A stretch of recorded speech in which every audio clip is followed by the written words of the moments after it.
Muy buenas noches, amigas y amigos de su programa en Tres Puntos. Hoy martes llevándole a ustedes nuestro programa, nuestros comentarios. Pero hoy tenemos aquí en nuestra noche de hoy a un invitado, porque no es ya invitado, sino parte de nuestro programa, que es José Liceo Almanzar. Nos va a presentar con mucha rigurosidad, porque ustedes todos lo conocen, porque saben que es de aquí, de nuestro programa en Tres Puntos. Vamos a estar esta noche discutiendo todos los temas que están en el debate y vamos a hacer un conversatorio aquí con nosotros. Pero siempre acompañándolos Javier López y el doctor Nelson Valcárcel, hoy martes. Buenas noches, Flavio. Buenas noches, Nelson. Buenas noches, José Liceo. Buenas noches, amigos televidentes. Hoy tenemos un conversatorio con un amigo entrañable, un amigo de nosotros, José Liceo Almanzar. Gracias, Javier. Buenas noches a ti, buenas noches a mi amigo y hermano Flavio Gutiérrez. Buenas noches al país, que noche tras noche, esta hora tan especial de la noche, pues nos permite entrar a sus hogares llevándole informaciones, y cuando no, tenemos entonces invitados que no son invitados, porque como dice Flavio, son parte de este programa. Ya se tendría, Flavio, entonces hoy seríamos 4 puntos prácticamente. Claro. Así es. José Liceo. José Liceo, Bueno, buenas noches. gracias por la invitación y como siempre digo, cada vez que vengo aquí, yo me siento en mi casa, estoy rodeado de amigos, o sea, ¿qué puede salir mal? Así mismo es, así mismo es. José Liceo, tú siempre vienes aquí a aclarar las cosas, sobre todo Hablar con ustedes. aclarar también, porque usted es un hombre que tiene la capacidad jurídica para hacer esos análisis que traen los temas. Y en este momento estamos teniendo tantas propuestas de reformas, que es la que están dándose a conocer.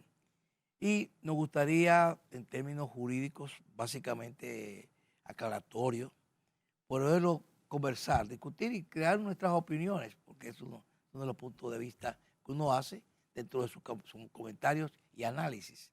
Entonces ahora mismo hay varios debates. Está el debate de la reforma constitucional, está el debate de la reforma laboral, y que son las que están siendo sometidas porque ya están entregadas.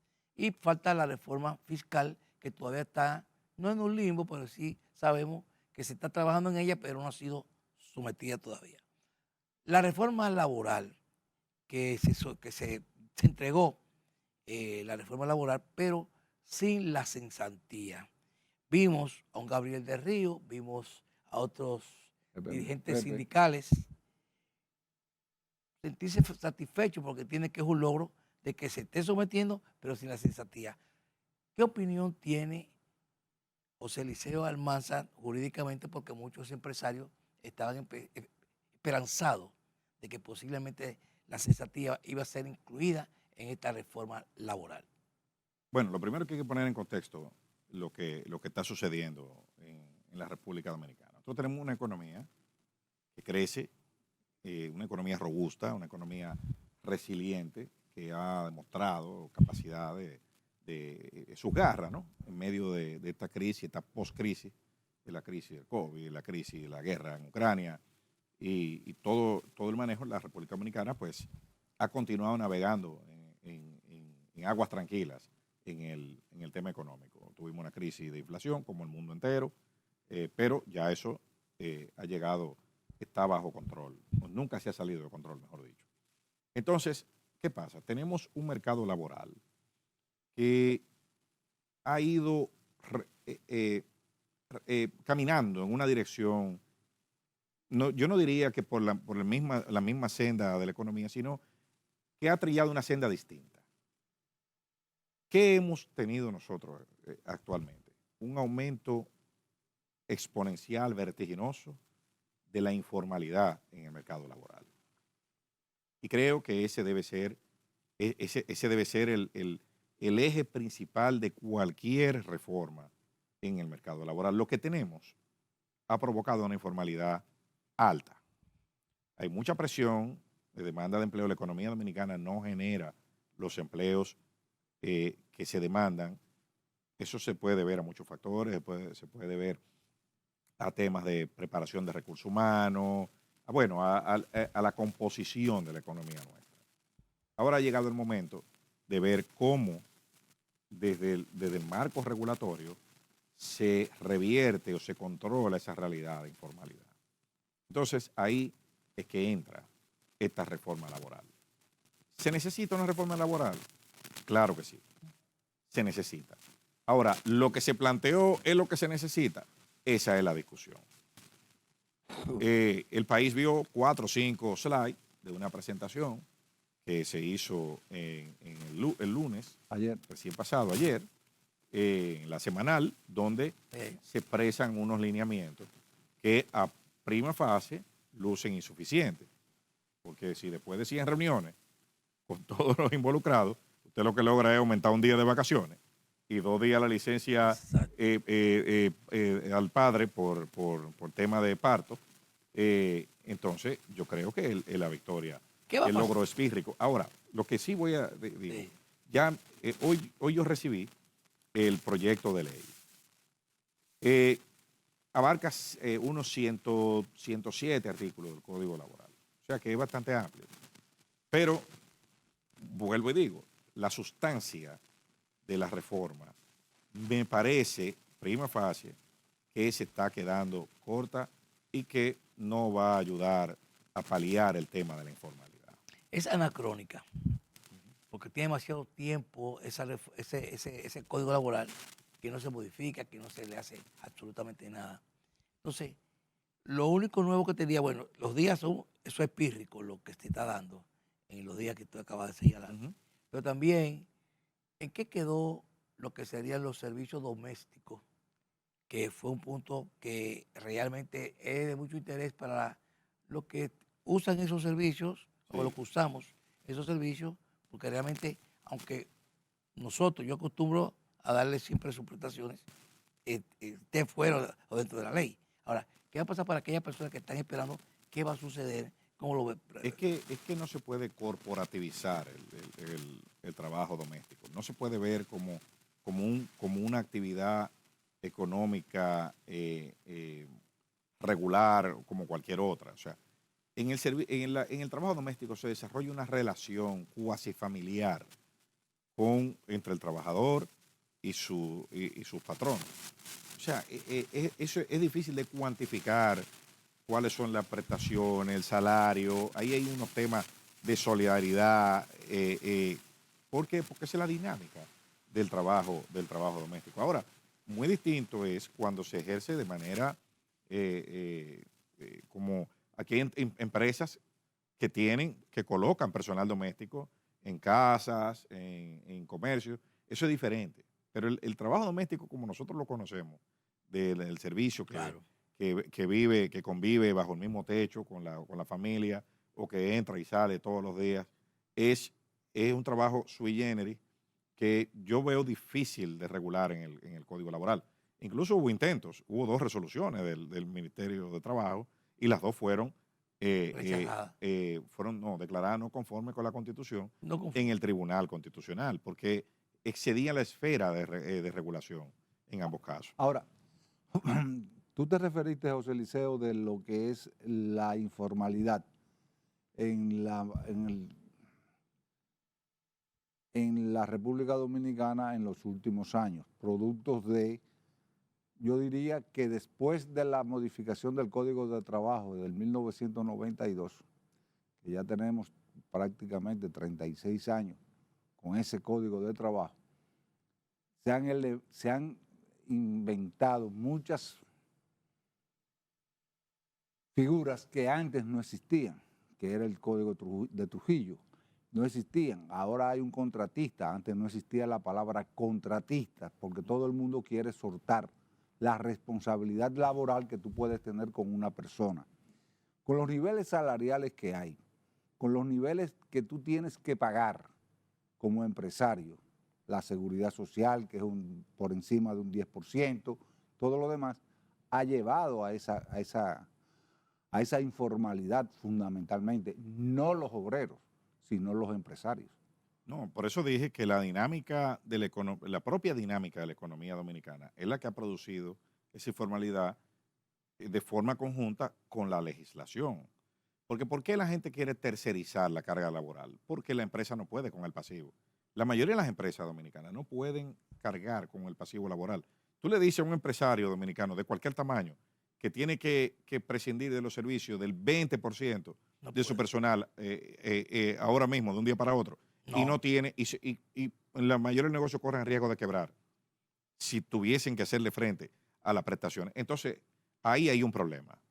Ahí hay un problema. O sea, no podemos tener un sistema de protección social por un lado y también una carga económica a los empresarios. O tú tienes una cosa o tienes la otra. Los países donde no hay carga económica para los empresarios, hay un sistema de protección social y una indemnización limitada. Usted en Estados Unidos se quedó sin trabajo, usted va al seguro de desempleo y le dan 6 semanas, 8 semanas, y de ahí en adelante usted vive como pueda. Sí. Entonces, y lo mismo pasa en España con el paro, lo mismo pasa en Francia, lo mismo pasa en muchos países donde no existe esa dualidad de carga. Aquí ya nosotros tenemos un sistema de seguridad social. Malo, por cierto. Bueno, malo o bueno es el que es. Entonces, si la protección al trabajador que pierde su empleo en cualquier circunstancia se da a través de ese sistema, probablemente haya mayor formalización, Eliseo, mayor incentivo a formalizarse. mira, cuando tú hablabas ahorita del trabajo doméstico, una vez nosotros trajimos una persona aquí, no recuerdo quién fue en este momento, pero él lo dilucidaba de la siguiente manera. Tú trabajas en una empresa X, supermercado, por decir un nombre. Tú te comes un pedazo de pan o tú te comes un pedazo de queso. O dicho, tú te comes, no, tú quieres comértelo y tú tienes que ir y pagarlo a la caja. Tú quieres un refresco y tienes que ir y pagarlo a la caja, porque eres sancionable, hasta te pueden votar si tú usas la mercancía. Sin embargo, en la casa, un servicio doméstico, que es la administradora de todo lo que se lleva a la casa, de lo que se compra, es la que maneja todo, tiene la oportunidad de va al baño cuando quiere, se baña cuando quiere, se acuesta 3 o 4 horas en la tarde, si no tiene nada que hacer, come lo que quiere. Entonces, alguien hablaba una vez, y es lo que ahí viene mi pregunta, de que si se fuera a cuantificar el salario de una empleada o un empleado doméstico, hubiese que cuantificar los consumos que ese empleado tiene, que no lo tiene en otra empresa, que además de eso, una empresa produce dinero y produce ganancia. Un hogar ni produce dinero ni produce ganancia con ese empleado. Ahora, sí, pero una cosa compensa a la otra, porque un trabajador doméstico comienza a trabajar a las 6 de la mañana, probablemente, o antes, en muchos casos, Cuando los niños y tienen termina a las 8 de la noche, a las 10 de la noche. Después de la cena. Exactamente. Entonces, también hay que ver ese aspecto, ¿no? Y claro, el hogar, y por eso dije que no se puede regular con criterios comerciales, porque como tú bien señalas correctísimamente, el hogar no produce dividendos ni ganancias. O sea, más bien lo que produce es gasto. Sí. Pero el trabajo doméstico, obviamente, ya hay muchos países donde forma parte del Producto Interno Bruto. O sea, porque ¿cómo se cuantifica la valía de un trabajador doméstico? Es un tema de sustitución. Es un tema de sustitución. Ese trabajador doméstico o trabajadora doméstica está sustituyendo a alguien que está saliendo a hacer otra actividad productiva. ¿Entiendes? O sea, usted lo que está pagando es subcontratando la labor doméstica que deben hacerlo los miembros de la casa.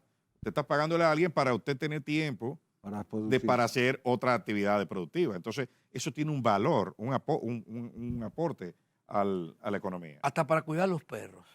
Para lo que sea. Porque tú no ves, hay gente que su mascota, yo dije perro, pero las mascotas, Sí. no la dejan sola si no hay alguien que le dé asistencia. Entonces ya con eso, tú tienes a alguien que te está protegiendo eso No, y que tú amas. tú puedes salir a hacer tus actividades que te generan ingresos. Que te genere ingresos.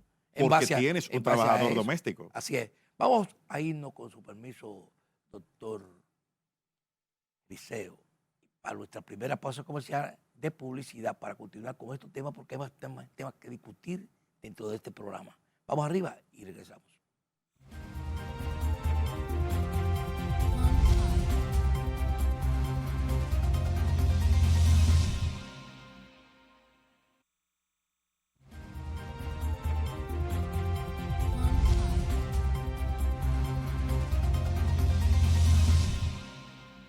Bien, ya continuando con nuestro programa Entre Puntos y ya de regreso, vamos a brindar. Y vamos a brindar con un sabroso jugo de manzana de rica. Ya no control, sino de manera cotidiana con José Liceo, cuando llega aquí, poder chocar las copas y poder brindar por la salud y la calidad, como lo tienen los productos de rica, que tienen un sello de garantía, que son responsables de la calidad de sus productos, de sus sabores inigualables, porque rica tiene la calidad que usted siempre está buscando y prefiere, tanto en los mercados nacionales como en los mercados internacionales. Rica calidad todo el tiempo. Salud. Salud. Eliseo, esos temas que realmente están planteándose, sobre todo, la reforma laboral que se está sometiendo en todos sus articulados, se corresponden con la necesidad del trabajador realmente. Mira, en la discusión de la reforma laboral estuvo ausente más del 50% de la fuerza laboral de la República Dominicana. Porque ¿entre quiénes se dio esa discusión? Entre los empleados formales que están sindicalizados, los patrones y el gobierno. Más del 50% del empleo en República Dominicana es informal y no estuvieron representados ahí. Entonces, o sea, cómo se verifica esa realidad? Bueno, por el producto que salió. O sea, ninguna de los puntos que se han anunciado hasta ahora atacan el problema más neurálgico del sector laboral, que es la informalidad. Hay una tendencia mundial hacia la precarización del empleo. El modelo, la uberización se llama. La uberización. Uberización, el fenómeno Uber. O sea, no hay ningún, el conductor es un microempresario que puede alquilar un carro para hacer Uber. Sí. Pero no hay ningún lazo con nadie. O sea, él trabaja por lo que hace y la aplicación le cobra. Entonces, y eso se replica en muchísimas otras áreas, en Airbnb, esos motoristas de pedido ya, eso que se está viendo en la economía, es precarización del empleo. Que obviamente uno de los factores que la provoca son los bajos salarios. ¿Entiendes? Cualquier independiente en una plataforma de esa consigue un salario que triplica o cuadruplica un salario del sector formal y no le cuentan absolutamente nada de seguridad social. Yo lo que quiero es un motorista, yo lo reemplazo. Tengo 100 ahí. O sea, no tengo que tenerlo en nómina, no pago doble sueldo, no pago, ¿entiendes? No doy bonificación. Pero que en este país existe la figura de que también hay personas, no voy a decir empleados, no voy a usar el término de empleados, que están laborando en una institución, duran 8 horas y a veces hasta 10. Cada 3 meses lo sustituyen para no nombrarlo y lo más doloroso de todo es que no pagan ni seguridad social, ni pagan, ni cobran salario. No, ya eso a nivel jurisprudencial ya eso se ha resuelto. Te lo digo porque tú lo tienes en los empacadores de los supermercados, de toda la cadena de supermercados. No, lo que hacen los supermercados es que subcontratan a una compañía. Y esa compañía es la empleadora de esos empacadores. Pero también ahí ya hay jurisprudencia en los tribunales, porque uno de los elementos que prueban el contrato de trabajo es el lazo de subordinación. O sea, ¿quién es tu jefe directo? ¿Quién es tu jefe directo? No, el supervisor del supermercado. Sí, pero que usted trabaja en otra compañía. Sí, pero el que me da las órdenes es él. Entonces, el lazo de subordinación, quien lo tiene es quien lo supervisa y le da instrucciones. Y en el recinto donde él presta servicio. O sea, si él tiene algún inconveniente, se cae, se lesiona, el establecimiento donde él presta servicio es el que tiene que tener las condiciones de higiene laboral y de seguridad. O sea que hay muchos factores. Y ese es uno de los grandes, de las grandes cosas, de los grandes conceptos que tendremos que repensar en el Código Laboral. ¿Cómo vamos a identificar los lazos de subordinación en empleos que se han generado por la modernización de la actividad económica? Por ejemplo, por ejemplo, el teletrabajo. Sí. ¿Cuáles son las normas de seguridad en el teletrabajo? El sistema legal tiene que responderlo. ¿Cómo determinamos la ley aplicable? Si en un contrato de trabajo usted está prestando un servicio en la India, pero desde aquí con un teléfono o con una computadora, o viceversa, o es desde la India y alguien está recibiéndolo aquí y le están pagando en Países Bajos. O sea, ¿cómo determinamos eso? ¿Cuáles son los derechos que le corresponden? ¿Cuál es la norma aplicable? ¿Y cómo se determina eso? ¿Qué es lo que prueba el contrato de trabajo? Por ejemplo, el fardo probatorio de la relación. Sabes que en Estados Unidos el teletrabajo ha dado muchos resultados porque tiene un buen internet. Las personas que están utilizando esos servicios tienen las condiciones. E incluso en las empresas donde estaban las instalaciones, lo que están buscando, porque la falta de vivienda, lo que están es desbaratándose en empresas y construyendo proyectos habitacionales. Es un significado de que el teletrabajo allí funciona. Pero en el caso nuestro, el teletrabajo, donde tú tienes un internet eficiente, tú tienes donde te vas a trabajar en la casa porque tienes que pagar el aire acondicionado, tienes que pagar la electricidad y todo el consumo, eres tú de tu salario, porque tú vas a cocinar un gasto extraordinario fuera de tu centro de labor. No creas, Flavio, porque aquí hay centros. Que te alquilan. No, aquí hay centros de zona franca de los call centers, por ejemplo. Eso es teletrabajo. Bueno, pero yo me refiero al individual, O sea, exacto, sí, tú te refieres a una vertiente. a una vertiente. Pero vámonos, o sea, tenemos que ir pensando la cuarta revolución industrial, inteligencia artificial, donde a mí no me da órdenes una persona, sino un algoritmo, una máquina, es que me dice lo que yo tengo que hacer. O qué botón yo tengo que pegar o sea, ¿cómo yo establezco el lazo de subordinación y supervisión ahí? O yo lo que opero es una máquina de esa que está ejecutando funciones en Europa, en cualquier país europeo, desde aquí. ¿Entiendes? O sea, es que hay muchas cosas, muchos temas donde la legislación tiene que dar respuesta.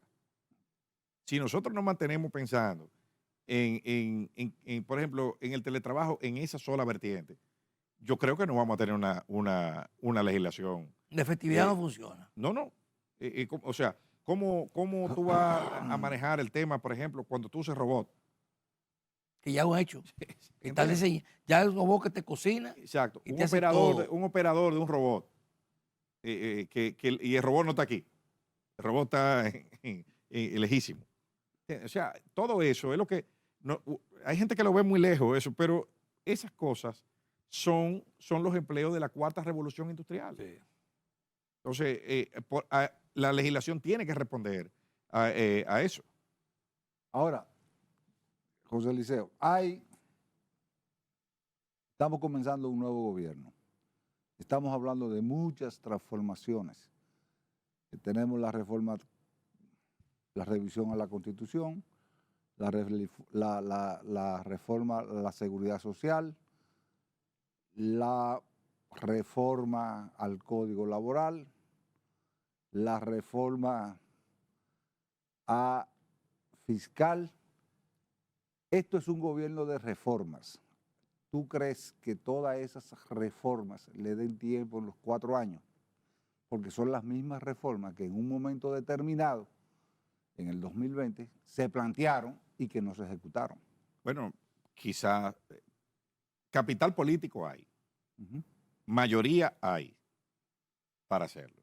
Ahora, y hay un presidente que aparentemente no va a continuar después de estos 4 años. O sea que él pudiese arriesgar parte de su capital político y tomar algunas de esas medidas, que algunas son impopulares, o de hecho todas, porque para nadie es un secreto que una reforma fiscal va a traer un costo. Y de hecho la misma reforma constitucional. Cuando ustedes ven cómo la doctrina, cómo los doctrinarios dominicanos del derecho se han ido expresando sobre la reforma, Constitucional. Constitucional, me refiero, estoy en la reforma constitucional. la cosa no es tan simple como se puede pintar. Y me refiero al tema del referéndum, del 268, de la famosa cláusula pétrea, del candado, el tema del Ministerio Público Independiente, el tema de la reducción de los diputados, el tema de la unificación de las elecciones.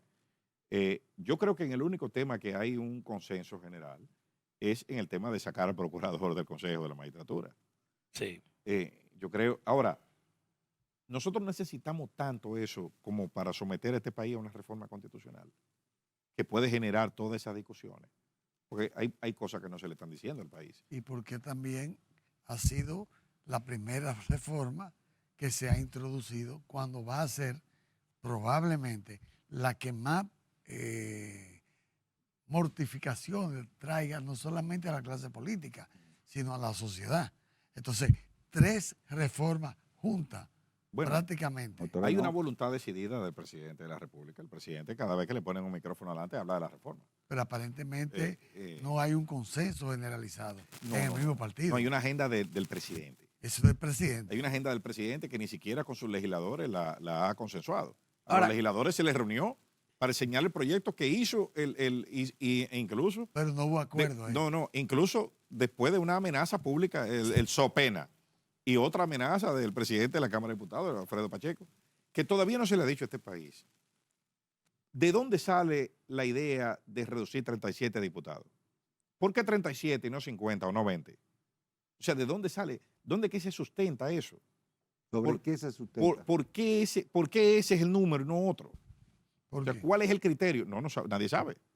Nadie sabe, a este país no se le ha dicho cuáles fueron los criterios que primaron ahí para determinar que aquí sobran 37 diputados. yo la reforma constitucional en cuanto a lo que es la reducción o el candado para que eso no participe.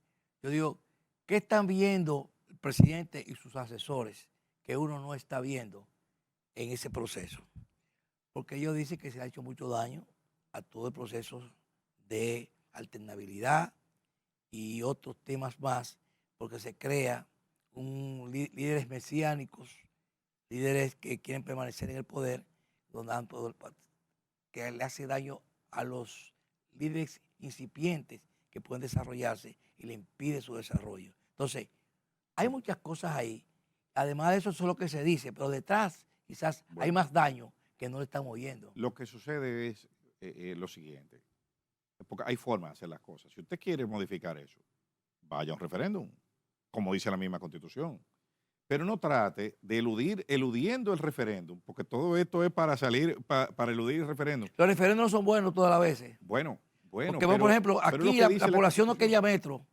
Exacto. La población te decía, ¿tú quieres un metro? No, metro, apícame la calle. No quería metro. Ni el Así propio es. presidente Hipólito Mejía quería metro. Sin embargo, hoy la gente, la población, pide los metros. Y Entonces, si no se lo hacen, no hay gobierno que suscita. entonces tú mismo estás dando la respuesta. Lo que un pueblo quiere hoy, no necesariamente lo que quiere en 20 años Es correcto. o en 10 años. Entonces, el tema de la cláusula pétrea tiene 117 años en la Constitución Dominicana.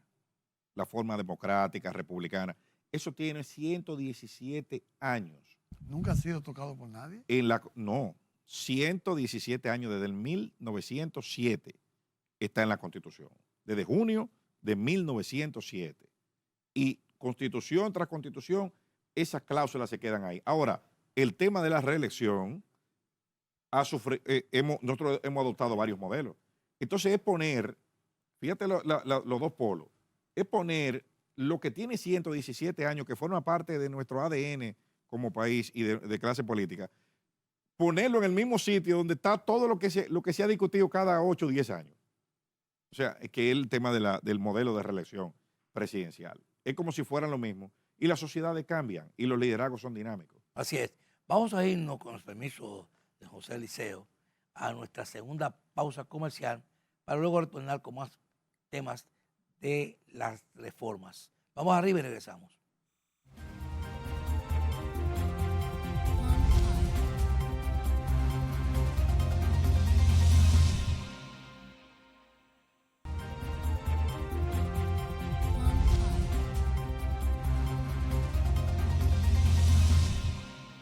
Bien, ya estamos aquí de regreso para continuar con nuestro programa.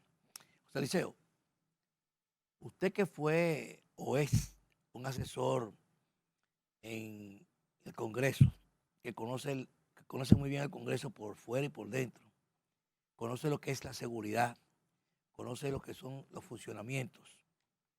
Se dio algo muy sui generis en el día de hoy, donde a pesar de haber un aparataje de seguridad dentro de lo que es el Congreso y específicamente la Cámara de Diputados, ahí se dejaron cajas a cada diputado con una Biblia, con otros enseres, una caja grande, y no se sabe ni quién la llevó, ni quién la puso, ni cómo fue.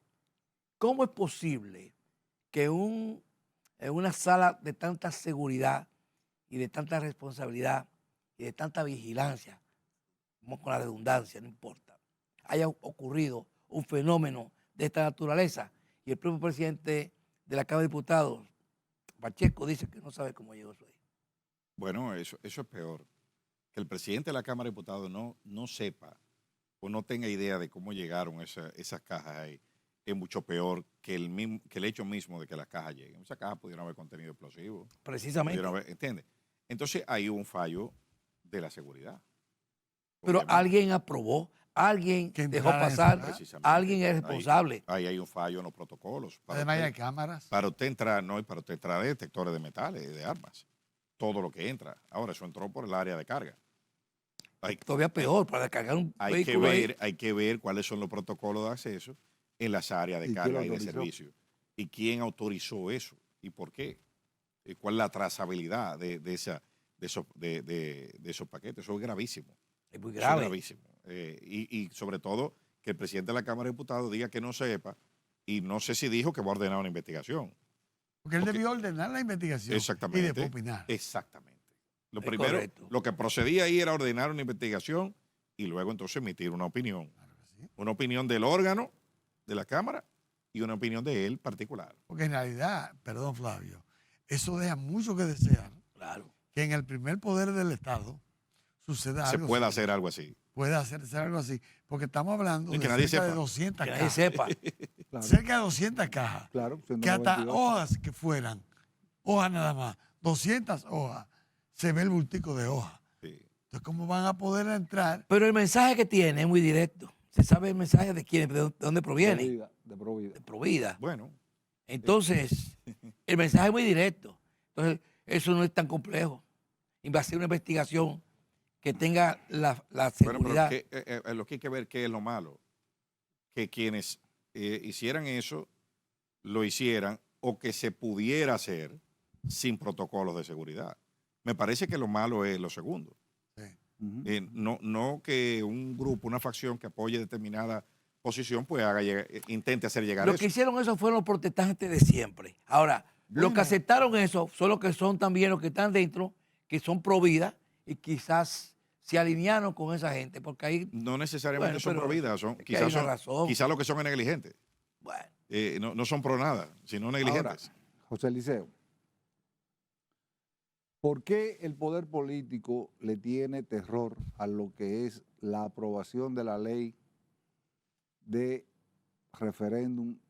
O me voy más lejos, ¿por qué el poder político en la República Dominicana no ha aprobado las leyes que le hacen falta a la Constitución para ser una Constitución de pleno derecho y disfrute de todos los dominicanos? Y no hablo nada más de este gobierno, porque el otro gobierno se miró para otro lado y no aprobó nada. Bueno, lo que pasa es que nosotros tenemos una actitud de moralidad dual sobre eso. Creo que Mafalda decía que hay gente que tiene tanta moral que la tiene doble. Ujú. Y el comediante norteamericano Groucho Marx decía, aquí están estos principios, dígame si le gusta porque tengo otros. Entonces ¿qué pasa?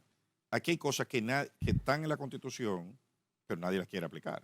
Por ejemplo, la Constitución dispone la creación de una jurisdicción contencioso administrativa que es para demandar al Estado, básicamente. A eso se le ha dado de lado en todas las administraciones, incluyendo la actual.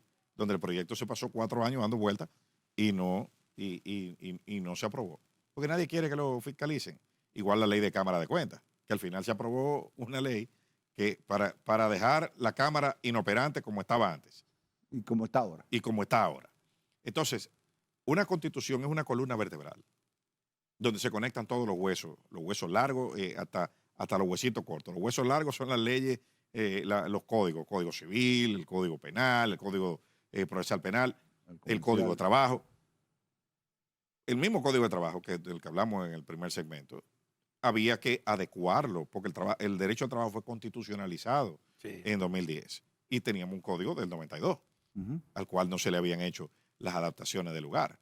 Pero igual tenemos un código penal, ya ustedes saben, decimonónico. Y el Código Civil también anda por el mismo lado, y los códigos de procedimiento penal, civil, también están fuera de lo que es la normativa constitucional actual. Entonces, había que empezar por ahí. Pero el referéndum se requiere una ley de referéndum. Ahora, si se diese el caso y hubiese el mandato, la necesidad de celebrar un referéndum, la Constitución, con la regulación básica que hay ahí y la potestad regulatoria que tiene la Junta Central Electoral, pues se pudiese celebrar. Así es. No, Entonces, perdón, Nelson, perdón, pues, después de la pausa vamos a entrar, porque vamos a irnos a nuestra última pausa comercial para todos aquellos que están pendientes y luego regresamos para finalizar el programa. Así que vamos arriba y regresamos.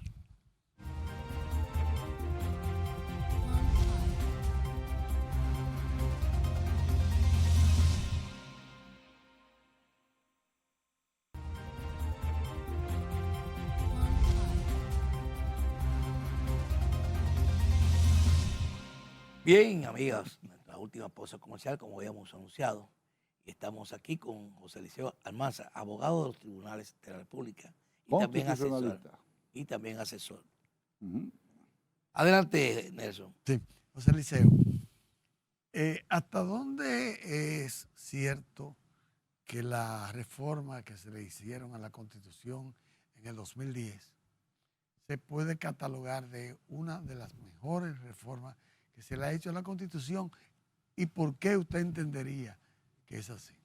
Bueno, primero, es la reforma más abarcadora que se ha hecho de la Constitución Dominicana En toda su historia. en toda su historia.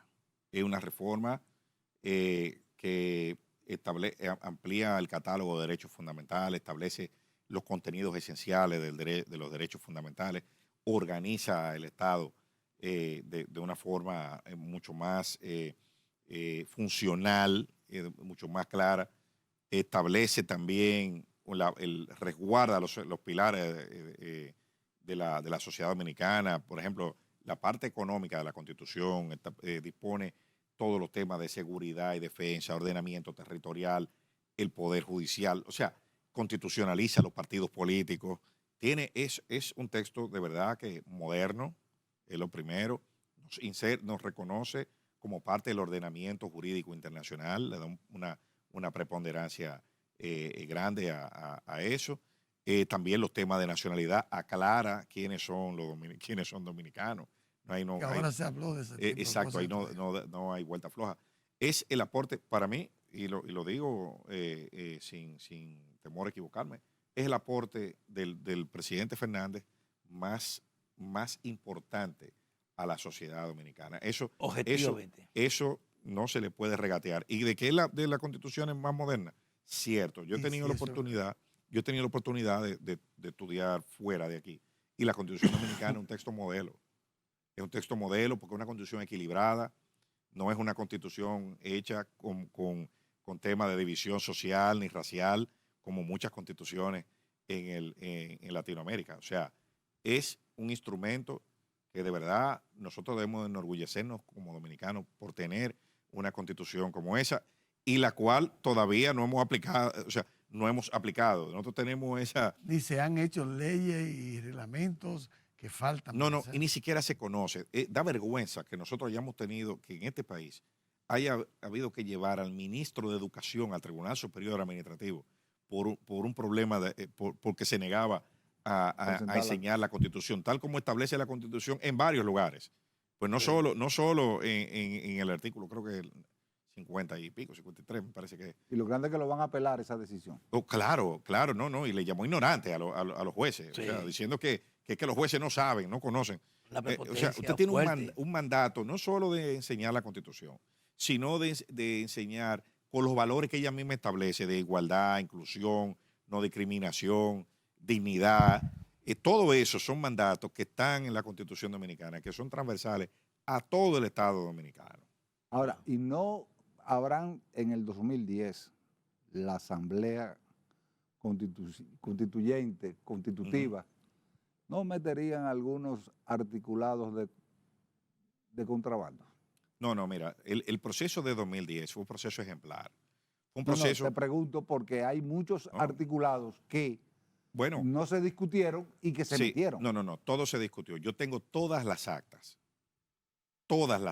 que no caben, no, o sea, es una memoria, con todas las actas discutiendo artículo por artículo. Eso se discutió uno por uno. Y eso que se llevó al Congreso tuvo vistas públicas y hubo una jornada de consultas nacionales de 2 años para aplicar esa eso. Constitución.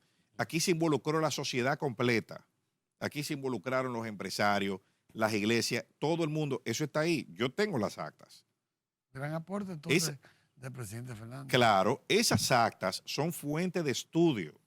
Cuando hay ambigüedades en cosas que no se entienden, qué fue lo que quiso decir el constituyente, usted recurre a las actas de la discusión, a ver cuáles eran las posiciones y qué fue lo que primó. O sea que no es en nada parecido a lo que se está haciendo ahora, que tú invitas a un proyecto de ley con errores, porque a mí nadie todavía me ha dicho por qué, por ejemplo, se dejan los primeros 20 transitorios de la Constitución en el proyecto de ley de modificación. Se parte a partir del 21º transitorio, cuando los otros 20 transitorios ya ninguno tiene razón de existir. El primer transitorio, ¿ustedes saben cuál es? Que ordena la creación de un tribunal constitucional. Entonces, Ya no existe. ¿por qué eso tiene que estar ahí? Si ya Pero existe el tribunal eso constitucional. está vigente. Sí, claro, extendía el mandato, por ejemplo, a 6 años de las autoridades municipales y congresuales que se eligieron en ese momento. ¿Por qué eso tiene que estar ahí? No, que queremos dejar el 20º para Danilo Medina. Perfecto, pues dejen el 20º y quiten los otros 19, que no hacen nada ahí. Pero quieren entrar Leonel ahora en el próximo, de que no pueda. No, eso es absurdo. Eso no va a pasar. No está en el proyecto. ¿Por qué No está en el proyecto. ¿Por qué no se limpia del transitorio la Constitución?